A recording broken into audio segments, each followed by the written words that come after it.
Listen, everybody. Hello. Listen, everybody. Hello. Listen, everybody. Hello. Listen, everybody. Hello. Listen, everybody. Hello. Listen, everybody. Hello. Listen, everybody. Hello. Listen, everybody. Hello.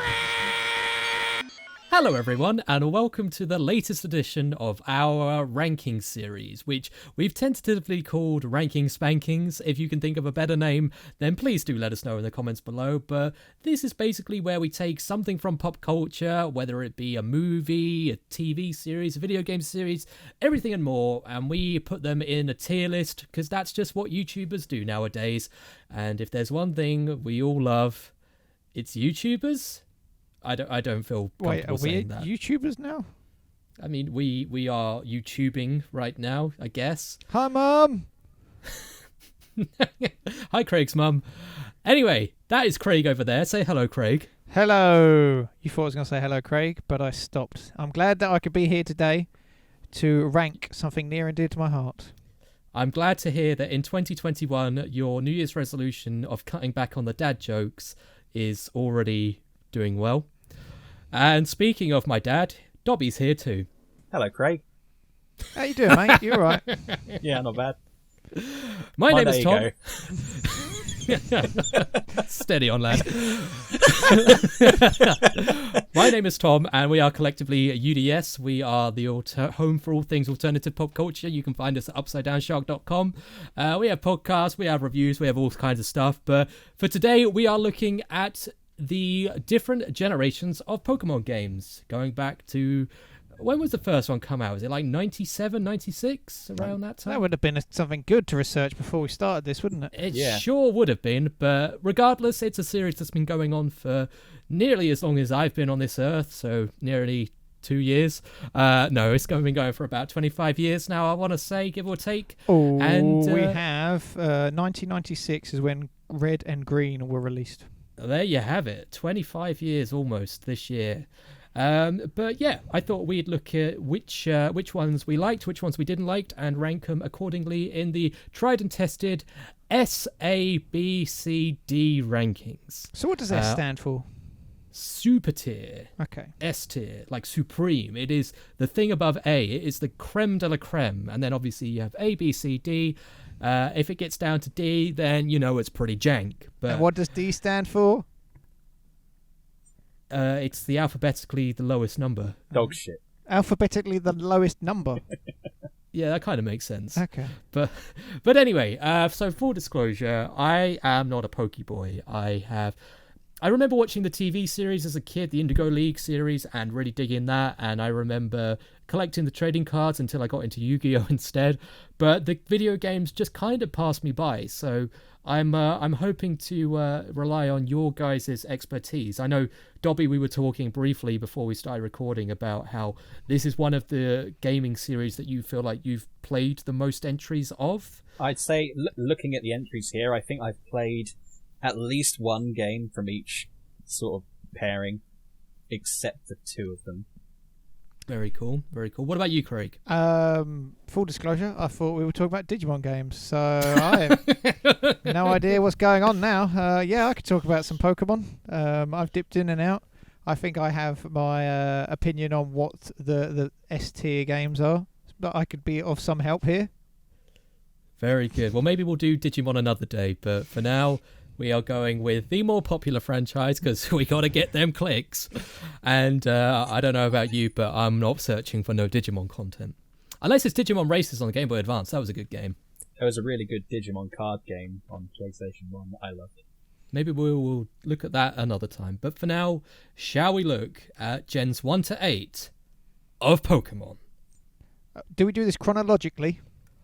You're going to have to help me out because I believe the site we are using, which is tiermaker.com, has not put them in chronological order. Throw in shade.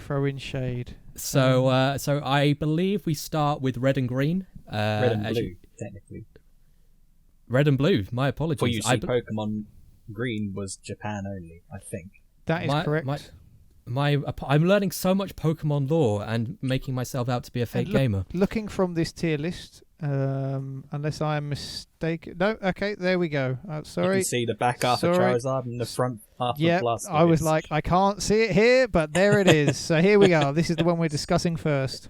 Okay, so very we tend to- unusual way of doing it, isn't it? Yeah, they kind of like half cropped each of them, but I mean, you know what these boxes look like. You know. You know. So guys, have you played either Pokemon Red or Pokemon Blue? Dexter, the dog, says blue. Impeccable timing as always from my dog. This was my number one played game on the Game Boy as a child. I put so many hours into this game. No, blue specifically, because I always thought Blastoise looked cooler, and everyone would go for red. And I just had hours and hours as a child playing this game.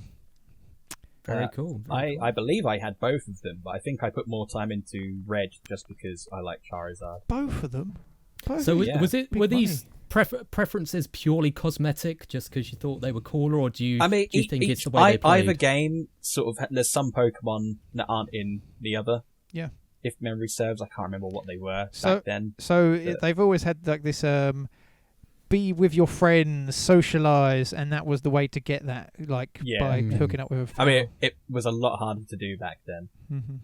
It wasn't just a way to get kids to buy two of the same game. Well, I mean, it worked in my household apparently. Did you have two Game Boys as well? No, you know what? I never had a Game Boy until the Game Boy Advance came out, so I didn't actually play these games until a few years after they came out. So you were the cool kid with like the big cart sticking out of the top. Yeah. Nice, yeah. So Memories. how was it going back to these games, sort of, a few years after they first came out? Did it feel dated going back to them, or did they still No, have that no, appeal? not at all. I mean, I just got on a Game Boy, and so I didn't really know what the graphics were like. While I enjoyed, Your dog barking. Dexter. like, for God's sake, I'm just gonna let him shut up.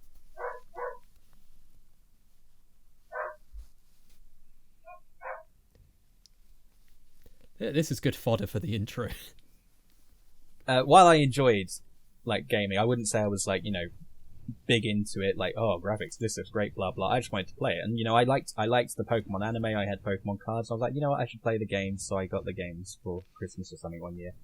And no, I didn't think it felt dated at all. I don't think these were the first ones I played. Now I'm looking back at it.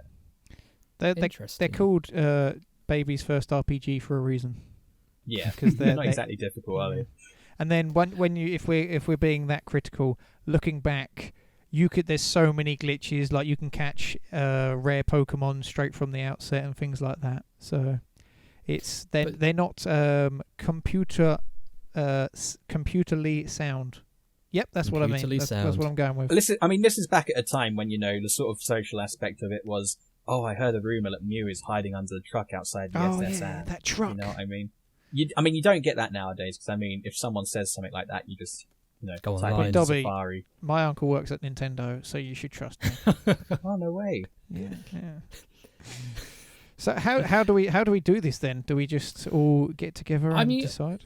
As someone who is purely sort of neutral in this standpoint, I have to say that it has to earn some points purely on being the one that sort of set the foundation for the games to come. I mean, beyond a few very sort of more cosmetic things, this is a formula that all games have sort of followed ever since. Really, this is the quintessential Pokemon game where you start catching the Pokemon, you earn the badges to get to the leagues. Is that, if I've got that correctly?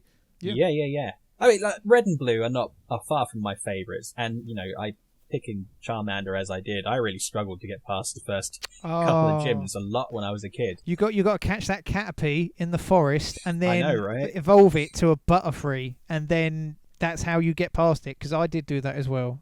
It's a hard time. The grind is real. See, the fact you can Yep. remember the strategies even all these years later, it shows that this is a game that had a lot of it left a legacy, a mark on you guys. And like I said, I mean, they're not my favourites, but I mean, they are the originals, and I dare say there are a lot of people for whom they are the favourites. I mean, there are people out there who think that anything other than the original games is sacrilege. So I think it probably does earn an A tier. I don't think it's S tier, but I think probably A tier. I think that makes sense. What about you, Craig? I am one to agree. So there we Very go. good, Just very hover good. over. Look, there it is. Still there. Put it in there. Now we jump forward 2 years to Pokemon Yellow Fella, 1998. So this was kind of at the same gen, but was like the special edition. This was the after game one, sort was of capitalizing on the popularity of the anime, I think. Yeah. Purely, you've got Pikachu on the cover, and in this game, instead of picking one starter across the course of the game, you get all 3 starters. Yes. It's Right. sort of red and blue put together with the Yeah. anime thrown on top. I don't know why I did that. You The can anime you thrown can on top. you can pick your name as Ash and your rival's name as Gary. So it's like they were capitalizing on the anime. Yeah, you are correct. Gary Yeah. is the most threatening name. So I think this is the first one I played. I think I started with Pokemon Yellow. And, I mean, if you think starting with Charmander's hard, try taking Pikachu up against Brock's, Onix, and Geodude. He kind of fecked. It was, I think this was the first one I started playing, but I don't think I got past Brock in Pokemon Yellow until well after 2 or 3 generations of Pokemon later, when I just happened to go back and play it. It was at a time where I think they were releasing the first Pokemon movie. You know, I was in that right age group, going to see the movie, getting the limited edition card. They're releasing Pokemon Yellow. It's one of those things where that's all you think about. And because of this game, you just started again. The map was the same. Some of the Pokemon were different as you said, but it was pretty much the same game. Probably a few bug fixes on the outset, but no one's gonna really look at them, are they? No. So we're looking at pretty much the same grade as Red and Blue. I think I'd go out on a limb and put it B tier. Because they didn't change that Interesting. much. They didn't change that much, and you know, I mean, there's already 2 games doing that. Yellow's. I always think when it comes to the Pokemon games, certainly back then, you'd get the first 2 games, you get one or the other, don't you? And then they do the 3rd version, which is supposed to be like the catch-all. This is the definitive, and it's always been like.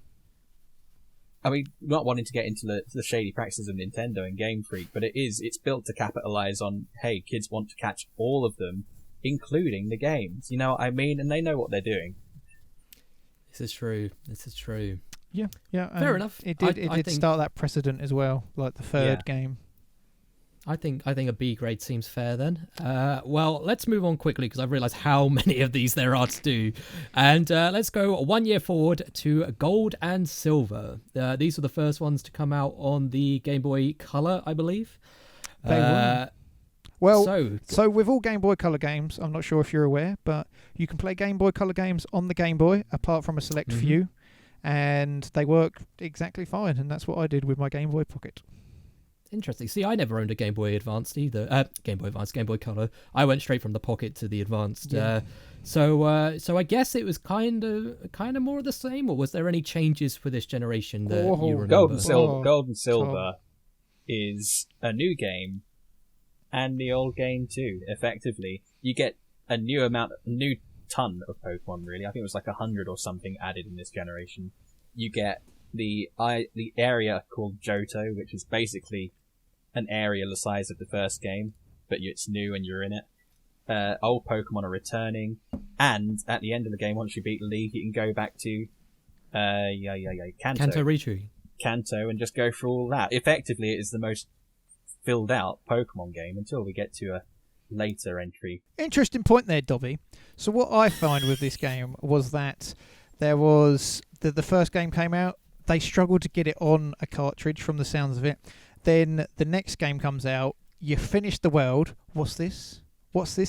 I can go all the way back to the old region, and my character from there has messed stuff up, and it's not the same world. So it was the evolving world as well. You see, like, what you did mattered in the first game, and the second game you're a new character, sure, but you still get to go and revisit the classics. I think what they effectively did is shot themselves in the foot with Gold and Silver, because they had, the evolution, in effect, of Kanto from the first game, and they just...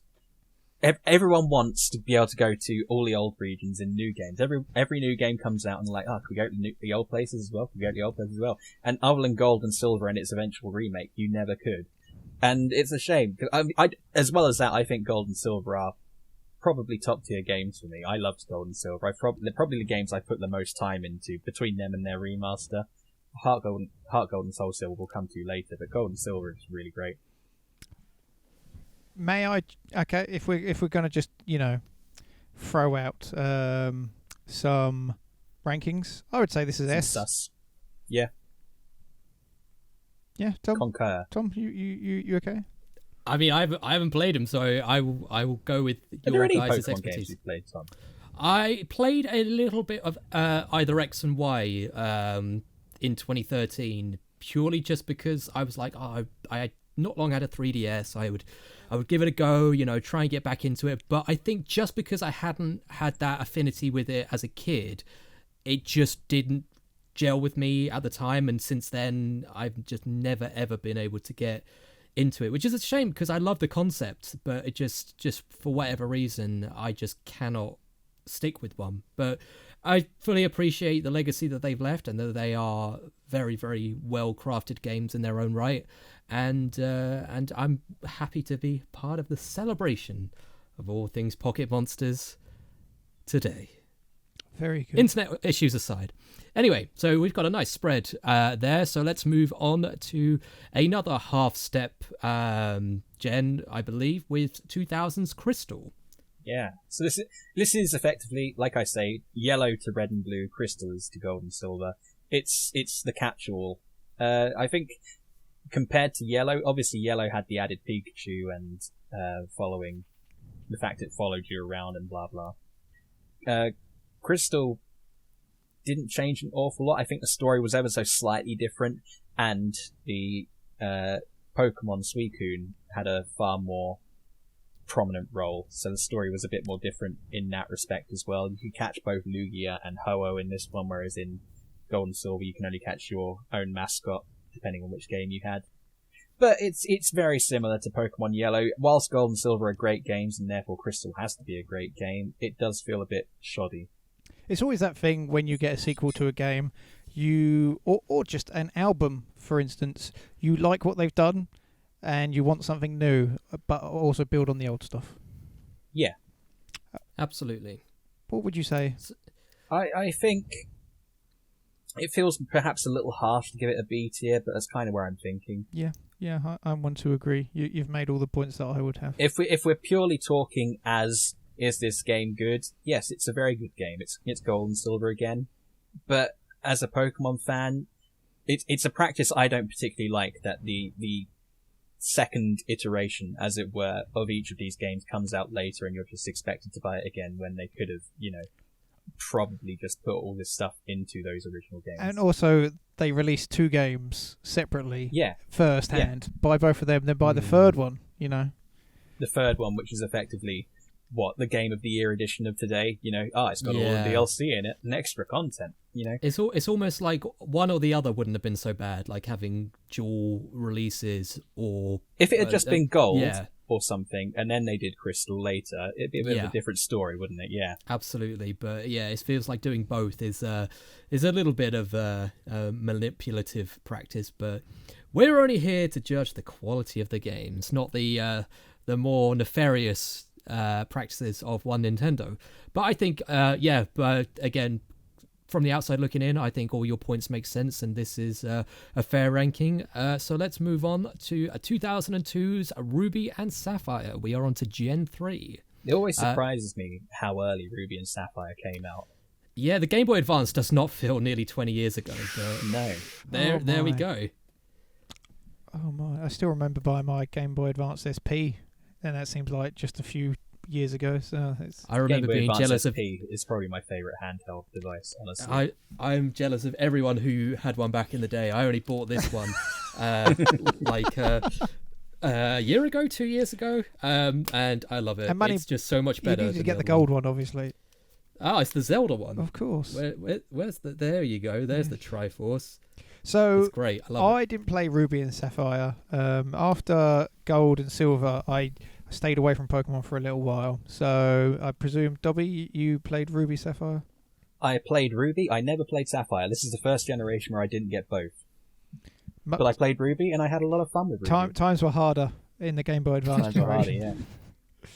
What were they... did they expand upon the concept So in this generation, you're in Hoenn, the new continent of Hoenn,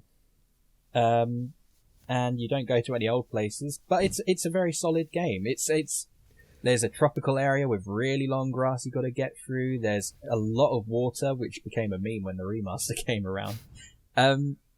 It's Pokemon. What more do you want? It's Pokemon in a new area, and that is exciting. There's cool new Pokemon concepts. There was some good fighting. I'm pretty sure I remember it was Diamond and Pearl at the volcano area, I'm pretty sure. But you had a pretty cool villainous team in this one compared to the Team Rocket of the previous two games. It was, it was an expansion of the idea, and I think it worked. Is this the one that started underwater exploration? Yes, you could dive in this one. Yes. I think it's the only one you could dive in. Yes, I think I did remember playing a bit of this, and when it got to that bit, it seemed like it was so many areas they had expanded upon, like it was too much. I think the problem is when you get to the later half of the game, you are sort of at sea a lot. And there are so many places where you could be diving and looking for stuff, and it's very easy to get lost, which is a little bit counterintuitive when you're certainly for a game for kids. It's nice to have the exploration available to you, but you get to a point you're like, where am I supposed to be going? Water levels always end up that way. It just reminds me of the water temple from Ocarina. Yeah, of I mean, Time. it's not. I wouldn't necessarily compare it to the water temple from Zelda or anything, because it's not like there's bad water physics. You're just moving around as normal, except you're underwater. It's more just that it's so easy to get lost when everything's just blue all the time. But I like to think, imagine your Charizard in a little submarine with your trailer just going down. Well, that's not the way it works, because you teach a Pokemon the move Dive, which was an HM, a hidden machine, which means it's a move it can't unlearn. And then you just go underwater on this Pokemon. It's never explained that you have a breathing device, assumedly, so you just go underwater on this Pokemon. You're not even in a submarine. Charizard, dive! Yeah. So what was it about this gen that you didn't play both entries? Was it just... I think it was just a case of, they didn't buy me both. My parents didn't buy me both. Fair enough. Fair enough. And what was your starter Pokemon did you pick for this one? I believe I went against my norm this time around, and I went for Trico. I would usually go for the fire types. I mean, Charizard's great, and Typhlosion is probably almost my favourite Pokemon. Almost. Fair enough. Trico I went sounds like Trico treacle. just because I thought he looked cool. And that is good enough reason to do anything. What tier would you put it in, though?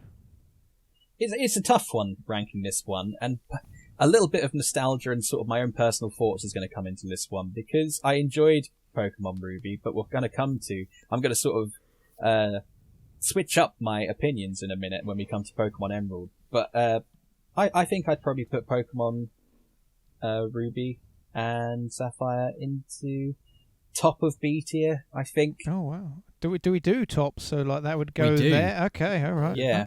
Okay. We not do quite the A tier, but top of B tier. Okay. Very cool. I agree. Very cool.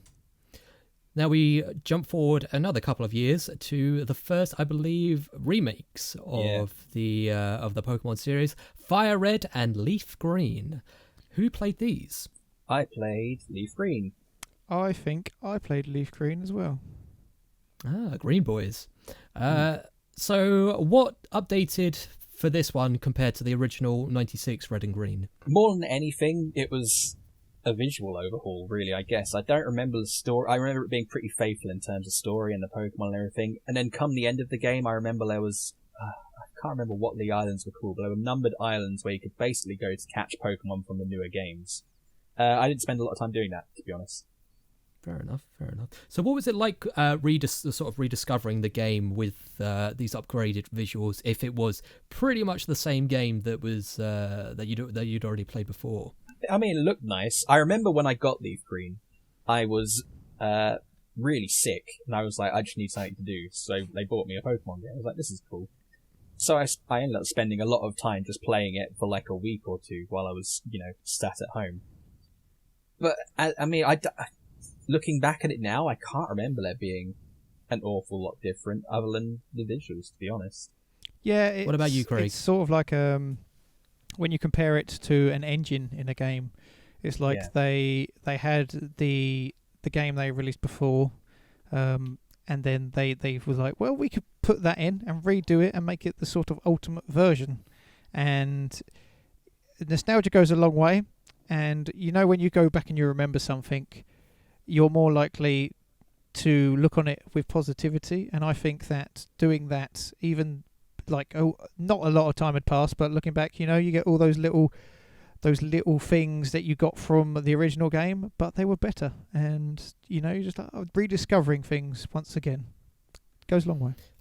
I suppose that makes it an interesting one to rank, because it sounds like overall it was objectively a better experience than the first release. But obviously the first release has the benefit of being the first and having that significance. So where would you rank Fire Red and Leaf Green? This is the hardest one so far for me, and I genuinely don't know. I'd say A. On par? Yeah, I would. I'm sort of toying between A and B, and I think I'd personally put this more in line with Pokemon Yellow than Red and Blue. Oh, really? Yeah. Why? Just from the standpoint of, again, this is effectively Red and Blue again, but updated and looking nicer. And on the whole, it's just not all that different. You know what I mean? It comes with a wireless adapter, so you can trade your Pokemon without wires. Yeah, and I remember having that wireless adapter and having no friends to trade with. So. Aww. Me too. I think a compromise is putting it at the bottom end of A. It sounds like it's a similar experience to the original Red and Blue. I mean, I would say I think Ruby was better than either of those, but I'm not opposed to that idea. Well, we can always adjust it later on, but Yeah. I think for now, if we put it at the bottom of A, and then see where we go from there. But we're sticking in 2004 with Emerald. Now, what the heck-a-rooney was Emerald, and why did it come out so soon after Fire Red and Leaf Green? Well, Emerald was the third iteration of Ruby and Sapphire, Tom. Why did they release it after Red and Green? It's weird, isn't it? I think that's what they started doing, was doing the remakes in between, because that way you have a bit longer to start missing that generation. Like, oh, well, it's a new game in that generation. It's been a while, so I can get it. And I'll be honest, it worked for me this time, because I think Emerald's one of my favourite games. What made it so good? I fucking love Rayquaza. He's my favourite Pokemon. It's my favourite rapper too. I don't know who that is. It's the Ruby and Sapphire story, but again, it's the catch-all, and this time I think the catch-all really, just really did it. Really worked. The story I remember being a fair bit different, because opposed to in Ruby and Sapphire, you had two villainous teams and one in each game. This time, they're absolutely against each other. Groudon and Kyogre, the two mascots, are properly fighting, and you have to wake Rayquaza up to stop it all happening. It's just more focused. It feels like the story actually coming together rather than the story being forced to come together in Pokemon Emerald. And like I say, I just really like Rayquaza. I got a question. When they do the Game of the Year ones, how do they split Pokemon? Is it just all of them in there, or is it? So I think it's the fact. I think all the Pokemon are available in the third game, but don't quote me on that because I don't know that for certain. But I'd be surprised if it's not the case, because in the Ruby Sapphire, the split, you have 10 Pokemon lines in each game that aren't in the other. I think the third game usually puts all the Pokemon in. Okay. I haven't played Emerald, so I can't chime in. Whatever you want to do, I'll be fine with. I'm inclined to put this in S tier personally. That might be a controversial choice. I don't actually know how people rank a lot of the Pokemon games themselves, but Emerald did it for me in a way much better than Ruby did. Okay. So would you put it above the Gold and Silver? Gold and Silver, no. Oh, okay, fair enough. Then we jump forward another 2 years to 2006. Trying to think what else happened in 2006. I was 15. Wow. How was being 15? Anime is frowned upon around where I was growing up, around those parts. But I feel like Pokemon was one of those things that just transcended popularity groups. Yeah. When Pokemon Go came out, people would round my house and be like, play the Pokemon theme because that's hip, and I'm just like, you guys. Where What have were you you? done? Where were you? Fake fans, fake gamers. Yeah. Anyway, it doesn't matter what else happened in 2006 because Diamond and Pearl came out. I believe these were the first games for the Nintendo DS. Tell me a little bit about these ones. So I think Pokemon made the jump into the DS era very well. The touchscreen controls were all very intuitive, and it was a nice update to the overall, sort of cartoony style of the whole thing.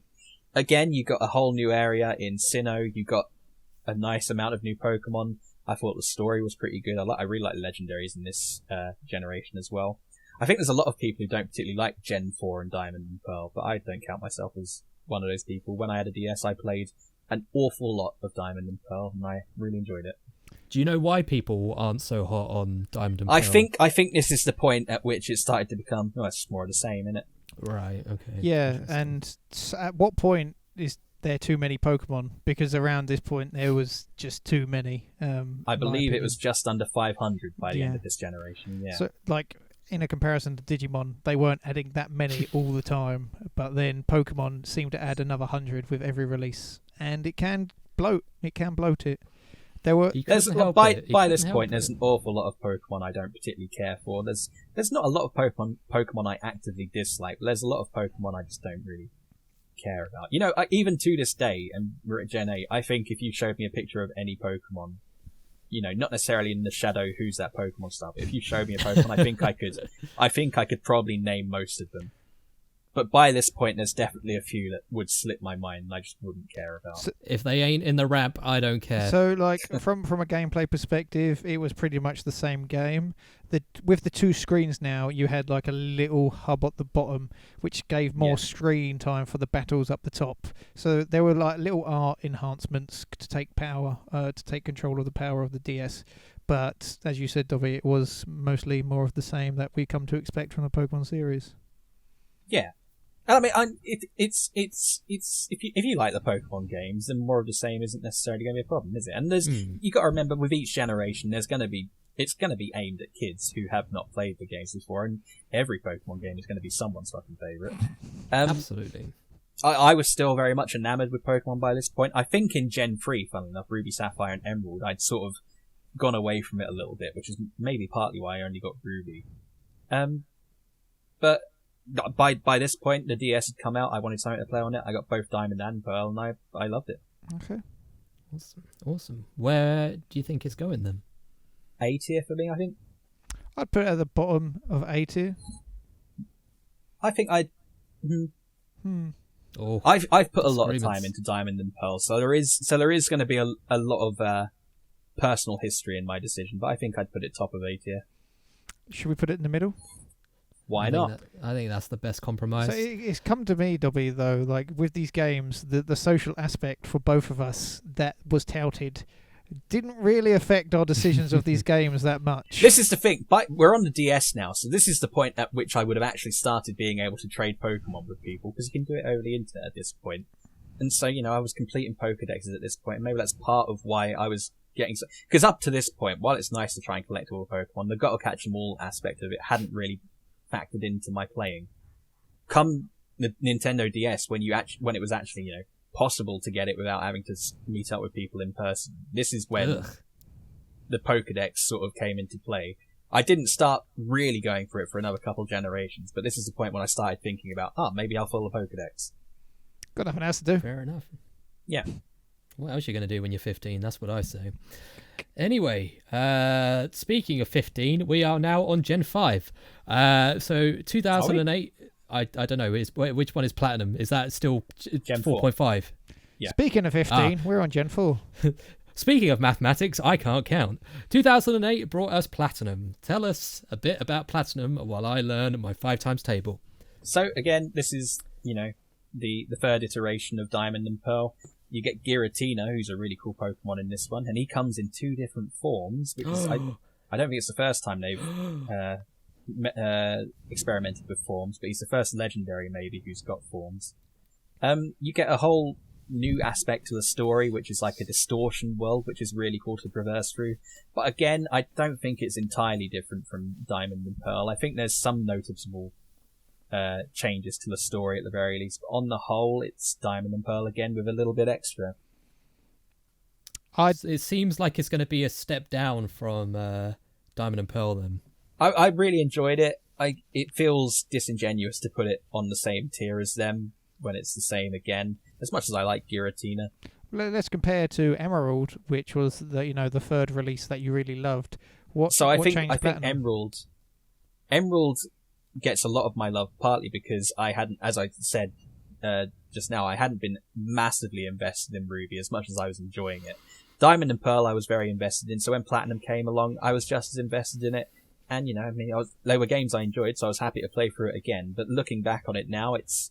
If I was going to play a game from this generation, I would play Pokemon Platinum, purely because it is, the catch-all iteration. But at the time, it was, hey, it's the same game again, and I'm enjoying it, but I don't necessarily need it. Okay. Well, compared to Emerald, I feel like Emerald made more changes for the better to the story. Admittedly, a story I wasn't as familiar with. Compared to Platinum, which didn't change an awful lot, but did add a really cool sort of area later into the game. Wherever you want to put this, I'm fine with, because I didn't play this one.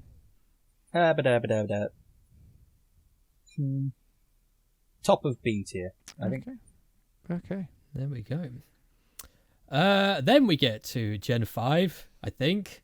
No. I think you're right. No. There is a remake, isn't there? Oh, yeah. No, I'm pretty sure that comes in Gen 5. Does it? Oh, sorry. I believe it comes between Black and Black 2. I'm a faked fan. Don't listen to me. Okay, so we go to a Black and White. Not just a Michael Jackson song, but also a Pokemon gen. Tell us a bit about Black and White for the DS. Black and White is the point at which I got a bit sick of Pokemon. Oh, interesting. So I've only played White, I believe. And this game really tried to not necessarily change up the formula, but change up the way they were doing things. There were no returning Pokemon. It was a completely new area called Unova. No returning Pokemon. The entire generation is just new Pokemon. You don't get old Pokemon until after you beat the Pokemon League, which I never did. It's a Pokemon game I think that really, really wants you to go with the story. But I can't remember what the story is because I never finished this game. There's nothing intrinsically wrong with Black and White, and a lot of people would tell you that Pokemon Black and White are their favourites. And I could see why, but I think not having old Pokemon was a massive factor for me in that I just didn't really care about the Pokemon in this generation.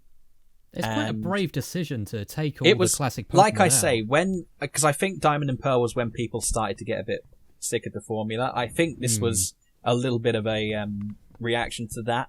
And I think it worked for a lot of people. It just didn't necessarily cut it for me. I would just like to go on the record and say that people watching this are going to say we're fake Pokemon fans because Gold and Silver remake was released before this game. So all of our opinions just don't matter from now on. Okay, that's what they're going to say. I was sure that came out between Black and Black 2. Never mind. It breaks up Black and Black 2. So, we've got that space in between. It's fine. For it's fine. Black and White, the problem I had with it, Black and White reminds you of the original games. So everyone was like, what are they going to do? It makes you remember the original Game Boy. Or are they going to have nostalgia filled? All this stuff. And they were just like, no, it's just another Pokemon game. We added more Pokemon. It's another story. That's it. I think a lot of the Pokemon designs in Gen 5 are not necessarily outstanding as well. There's some cool Pokemon in there. A favourite of mine is an electric zebra Pokemon called Zeb Striker. But on the whole, it was just not particularly groundbreaking in terms of designs. And I mean, certainly from this point on, there's a lot of Pokemon that you look at and you're like, what about trying something better? And I think it started with this one, but I don't know. I think my personal ranking for this one is going to be much lower than a lot of people would give it. But I can only be honest, can't I? Be honest. Tell us what you think. I would probably put Pokemon Black and White in D tier. B tier? D tier. D tier? Whoa. So Craig, have you played either of these? Black and White was one I borrowed. So I think my friend had 2 copies and I borrowed one of them. And so that was against it first because it wasn't my game, but I didn't finish it, and I think that's telling to the game itself. It was something that I didn't finish, and I think I got all of the 8 badges that were available in that game, but I just didn't see it through to the end. I think that's telling of my opinion. I don't even think I got all the badges in Pokemon Black and White. I think I stopped around 6. There you go. I think that's damning, really, isn't it? I think we got to be provocative and put it at the bottom. Is that provocative? I mean, as Dobbie says, someone's going to love this game and be absolutely crestfallen that we've put it at the bottom. But I you know there what? are a lot of people who love Black and White and hated Diamond and Pearl. So I think when it comes to ranking the Pokemon games, I mean, nostalgia is obviously going to play a factor, but no one is going to have the same ranking. This is ours. Do not take it as gospel. Hey, I always say this is the ultimate lineup, and everyone else is wrong. So there you go. And that's why you're not allowed at Pokecon anymore. Anyway, the one we missed is Heart Gold and Soul Silver, the remake of 99's Gold and Silver, except this time you got a toy to go with it. A Pokemon Heart pedometer. Gold and Soul Silver are the best Pokemon games, end of. Thank you. I agree. There we go. Wow. Let's end it. Is this just because you got a pedometer? Oh with my it? god. No. First off, the pedometer at the time was one of the most accurate step counting devices in the world. And it was a Tamagotchi. You could take your Pokemon with you and they'd level they up. ripped off Digimon. you use your steps, so they're saying, "Hey, you fat Pokemon fans, get out there with your Pokewalker, and you can actually level up your Pikachu. So do it." And this game is just the best one. There's nothing else you can say about it, really. So aside, It's the I was just going to say, aside from the best Pokemon games. Let's keep doing I think this. we're on a delay. Dobbie talk. The best Pokemon games up to this point were Gold and Silver. This is the remaster of those, which does them, but massively better with improved graphics. It's on the DS. You can trade Pokemon. You can battle online. It knocks it out of the park. It's one of the best remasters ever done, as far as I'm concerned. It takes that DS engine they had from the game before it, and they've dropped it in, but they've added, we talked about nostalgia. 250 Pokemon is the right amount for you to care, and you remember all of the Pokemon and all of the story beats. And once again, you got those 2 islands, and it feels just so refreshing to be back where you belong. Where we all belong. And I'd say I didn't say this when we were talking about Gold and Silver, but I think Johto is the best region in Pokemon games, and here it is looking wonderful. And obviously you can go back to Kanto as well, which also looks pretty wonderful. And you know what? I've over the last few years I've wanted to play it again, and I just never have, because I don't enjoy picking up my DS anymore, to be honest. But So is the reason?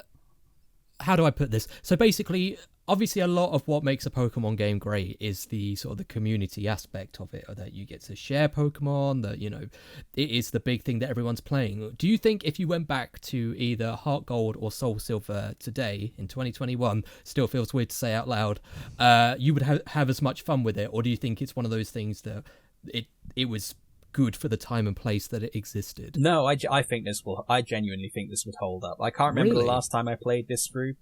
Probably 5 years ago or so, but it was holding up then. It's just astounding. There's no doubt about it in my head. It is the best Pokemon game, and I think it will remain that way, frankly.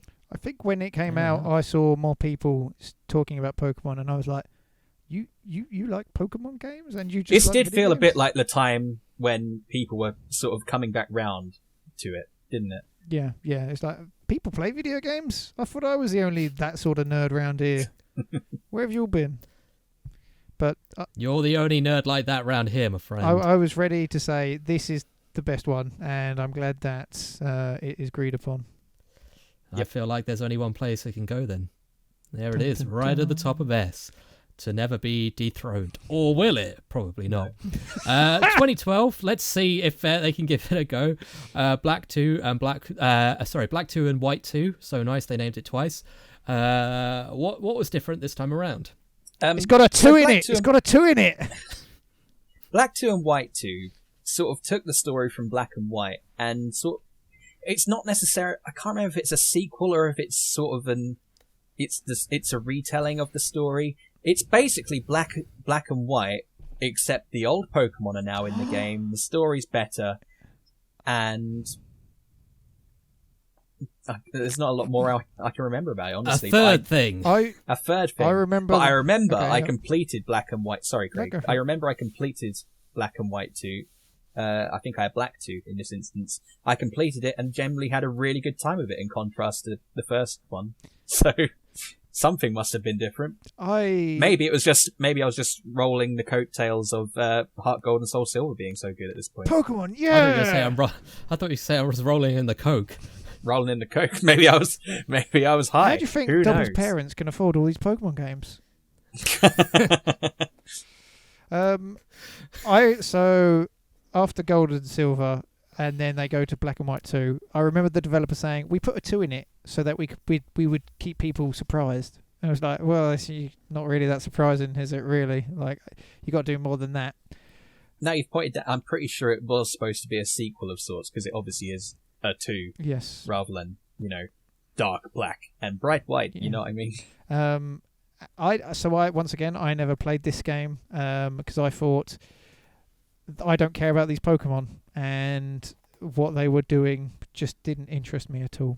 And I think they probably should have do a third game called Pokemon Grey, but they never did that. No.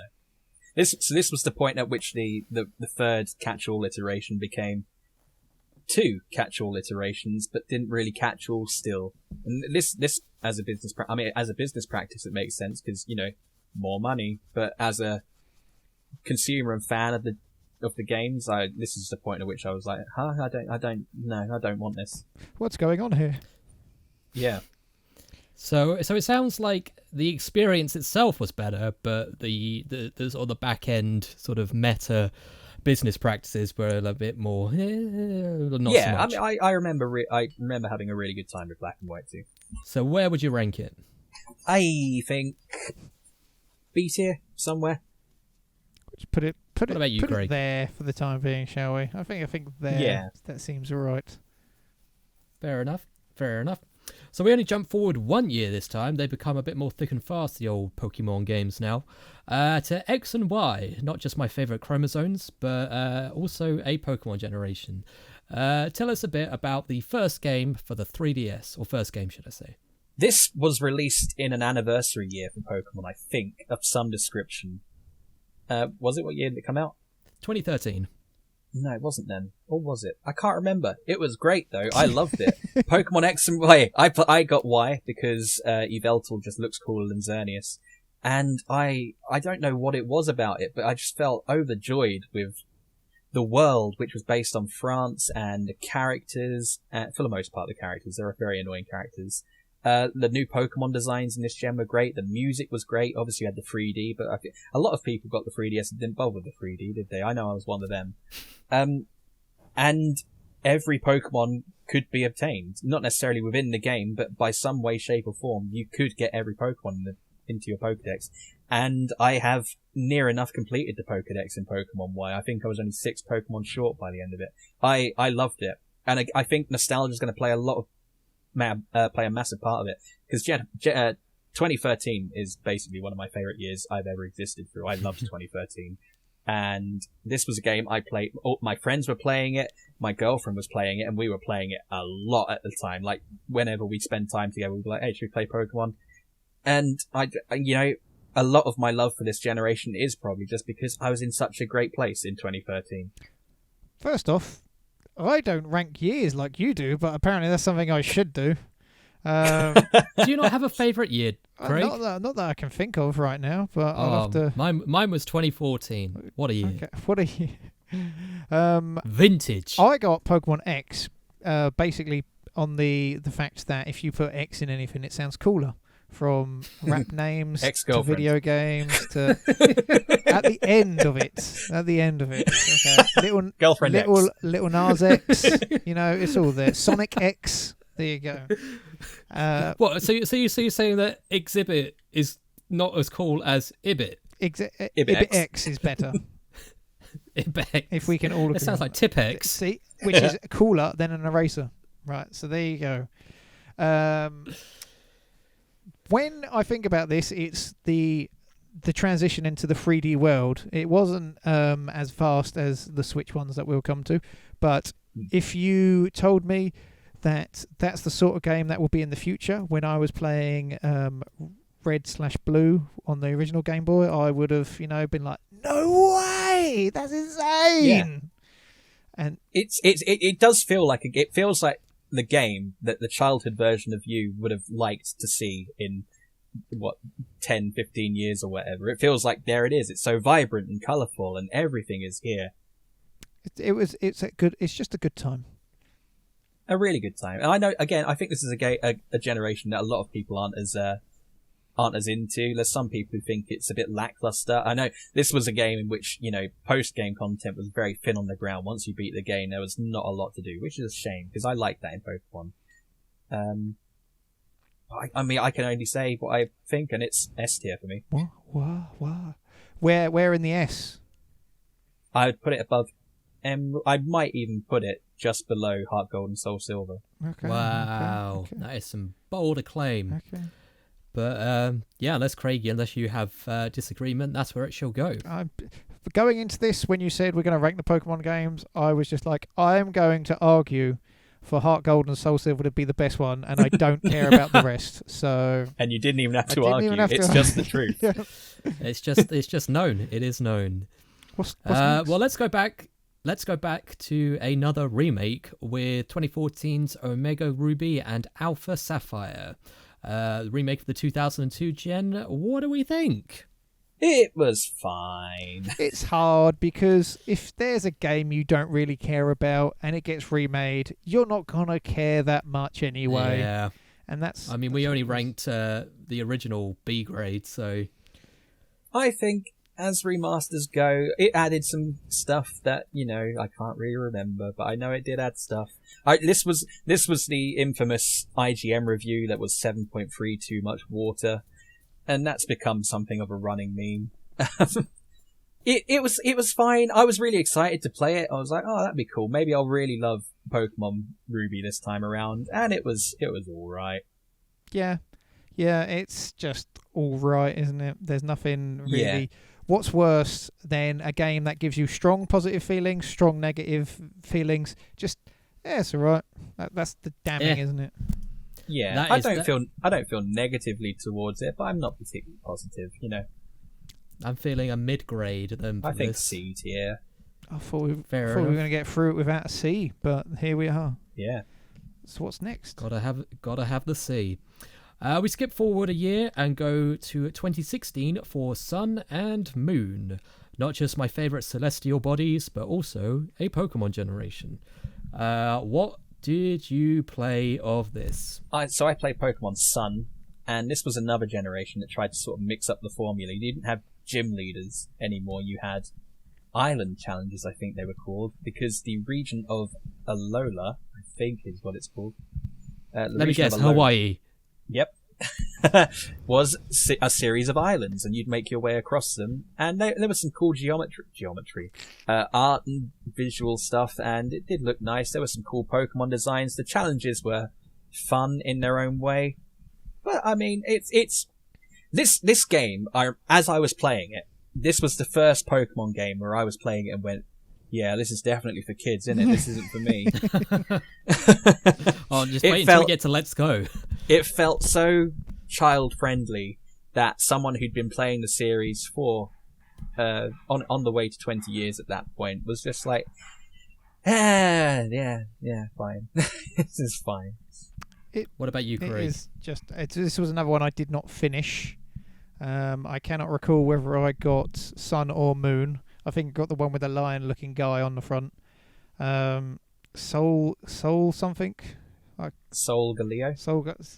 What name is that? That's not a Pikachu name, is it? Come on. Yeah, I just don't remember a lot about this game, which I think is damning. So I'm okay to go wherever Dobbie wants to go. C or D. I'm not really sure. I think it's a bit harsh to put it into D. Okay. I'd probably put it bottom of C. I do think Omega Ruby was better. So then what's next? next is, well, obviously Sun and Moon didn't blow anyone away. What if you turned it up to Ultra? Ultra Sun and Ultra Moon. I mean, they've named it better. What did it make for a better game? Didn't play it. Didn't play it. Wow. So this is the first gen you didn't play. Sun and Moon on the 3DS, and I had an original 3DS, was a game that lagged. And I never had Ultra Sun or Ultra Moon. But my friend Josh did, and it lagged even worse. And, I mean, I didn't care enough about Sun and Moon to think, yeah, I'll get that again. And that was the first time that had ever happened. And I think I remember Josh saying it was a little better than Sun and Moon, but I just didn't care. I've just realised that the one of the few Pokemon that I know and enjoy is Incineroar, the wrestler Pokemon. He debuted in Sun and Moon, which he did. Like I say, there was some good Pokemon in there. But what about you, Craig? Did you play Ultra Sun or Ultra Moon? No, I did not. This was around the time, I think, where I'm a bit of an adult now. I would hope that I could classify myself as a bit of an adult. After the last Pokemon game, I got rid of my Pokemon 3DS, and Ultra Sun. You've regretted that decision every day since. Well, I do. I'm looking in the market for a one actually now that you mention it.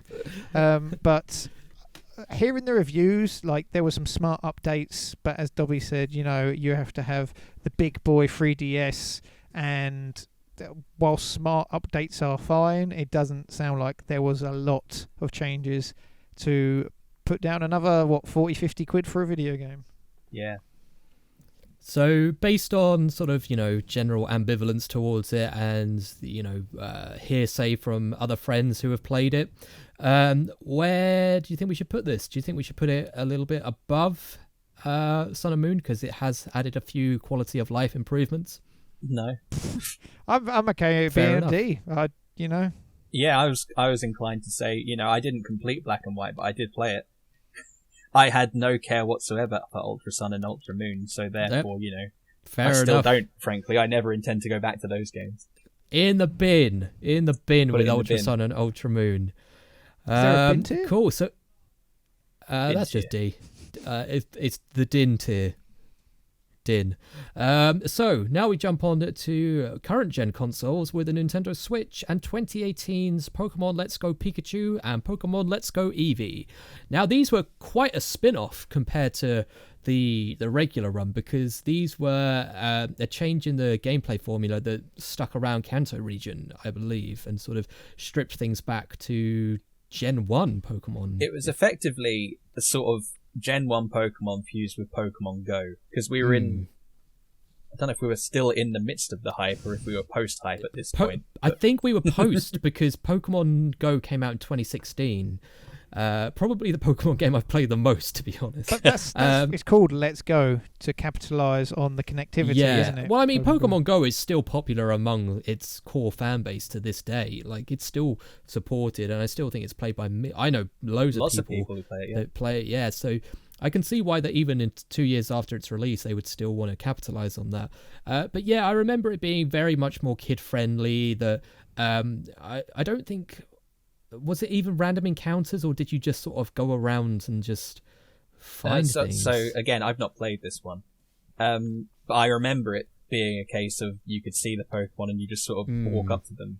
From what I've seen, it's a simplified version of the core game, shall we say, of the Kanto region.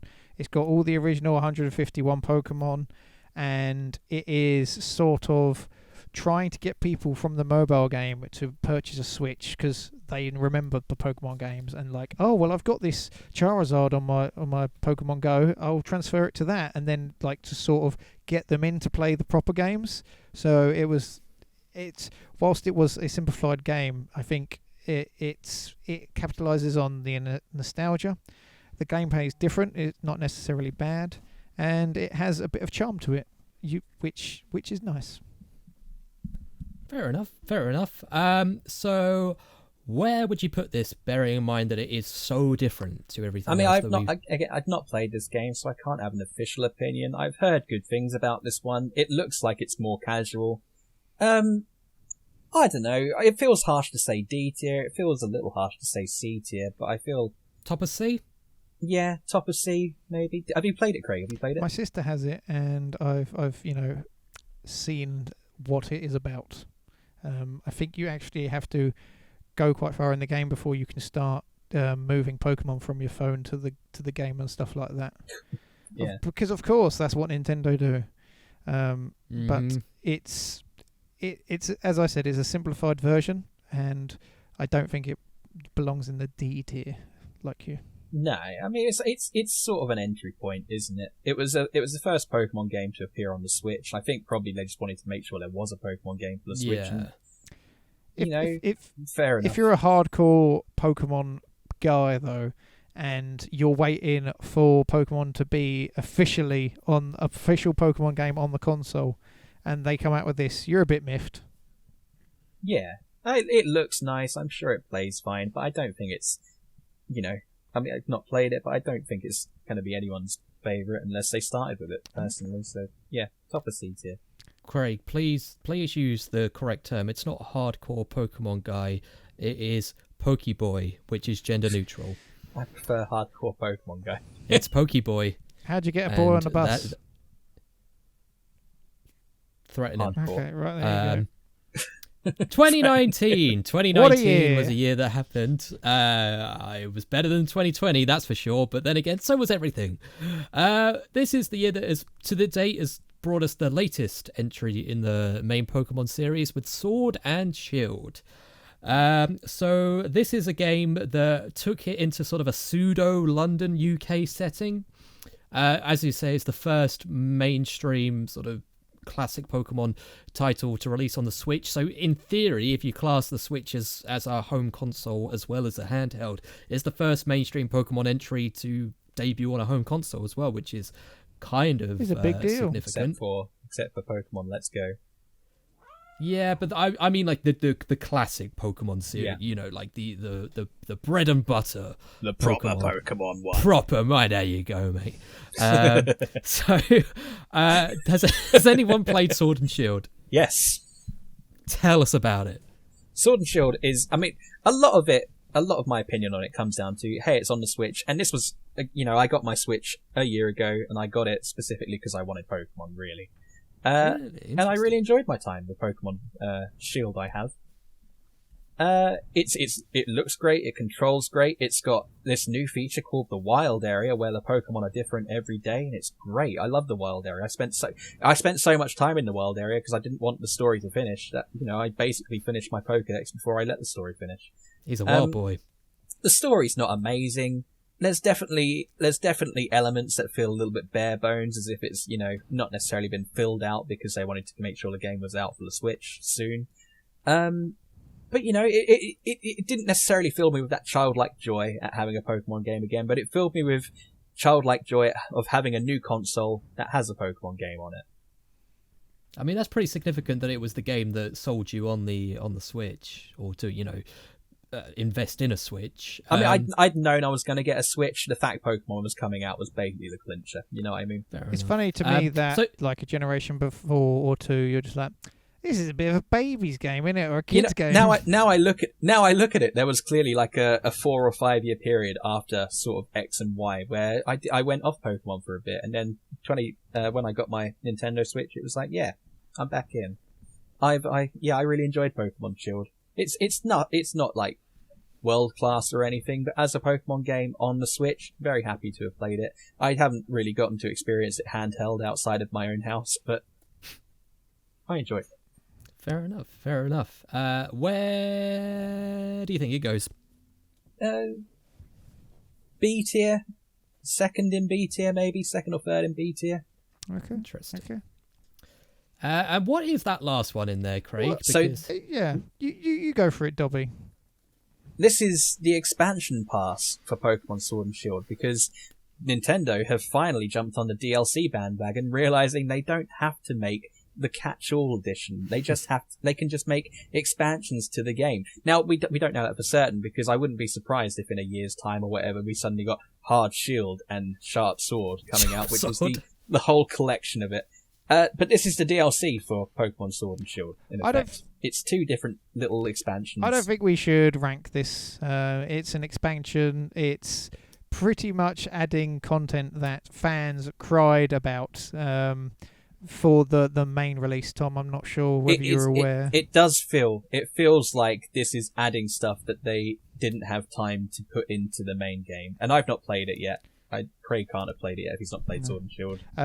Let's leave it their out. catchphrase of "gotta catch them all" does not appropriate here because you can't catch them all in this game, and it had a massive uproar for Pokemon fans. Yeah, that's another thing about Sword and Shield. That was the first time they properly put a cap on the Pokemon that were in the game.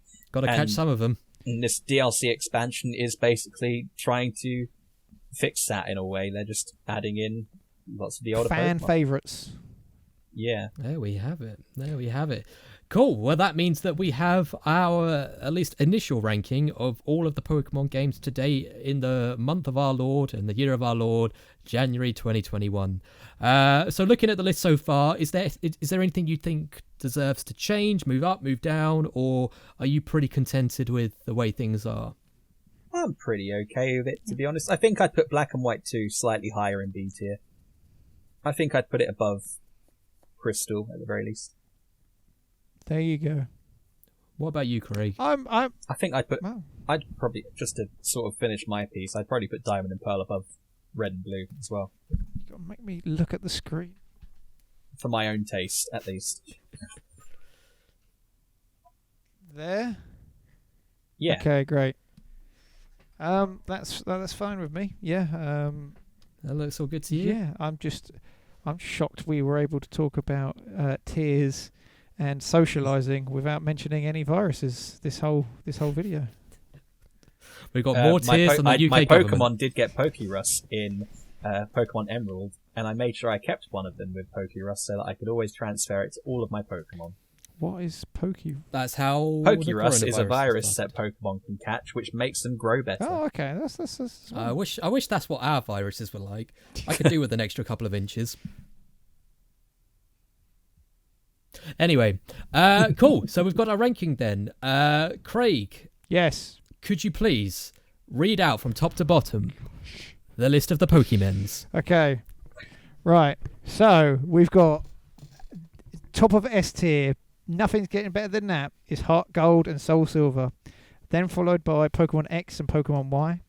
Then, also S tier, is the original Gold and Silver. We haven't left out the Game Boy Advance, however, because Pokemon Emerald version is in there too. We got the A rank, which is Pearl and Diamond. Diamond and Pearl, yeah. Then we have Pokemon Red and Blue, or Green if you're in Japan. And we also have the remakes, Leaf Green and Fire Red. Over at Tier B, we have Platinum. Then we have Sword and Shield, Ruby and Sapphire, Yellow, Black and White 2. Yep. And Crystal. Hey, there we go. In C tier, we have Let's Go Pikachu and Let's Go Eevee. Then we have, I can't remember, Omega Ruby and Alpha Sapphire. There you go. And Ultra... No, Sun and Moon. Then in Tier D, we have White and Black, which in this image says Whack, and Ultra Sun and Ultra Moon. When we do this again in the future, my dear viewers, this will be a lot easier because the covers aren't halved, meaning I can't read it.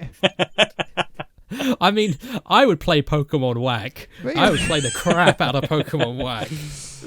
But there we go. I mean, it's good to see most of them. The ranking is weighted heavier at the top tiers than the bottom, which shows that, broadly speaking, the quality has been there throughout. And it sounds like there's been many a year that has been enriched in your lives thanks to the Pokemon series. So with Pokemon games, I always feel like the first Pokemon game that someone plays is going to be their favourite. And if they like that game and it gets re-released, they're going to really love that game as well. So I think that shows what sort of generation we were with our ranking. Showing your age, boys. I have a beard now. Well, I'm hoping to get one soon. But thank you very much for watching this at home. Let us know what your favorite Pokemon game is in the comments below. Hey, if you want to catch them all, then why not visit all of our social channels? You can find them all at upsidedownshark.com. It's a laboured one. I'm sorry. It's what 4:15 on a Sunday afternoon. It's so late. It's nearly my so bedtime. late. It's nearly my bedtime. I didn't get up until like 11 either, so I got no excuse. But if you feel inclined, why not hit that subscribe button as well to see more ranking spankings, more tier lists, video game reviews, all sorts of other good stuff. It's all on there. We shall be back in a couple of weeks with another rankings video, but until then, my name has been Tom. My name's been Dobbie. I've been Pokemon Craig. He has been a Pokeboy, and this has been Ranking Spankings. Thank you very much, and we'll see you next time. Listen, everybody. Hello. Listen, everybody. Hello. Listen, everybody. Hello. Listen, everybody. Hello. Listen, everybody. Hello. Listen, everybody. Hello. Listen, everybody. Hello. Listen, everybody. Hello.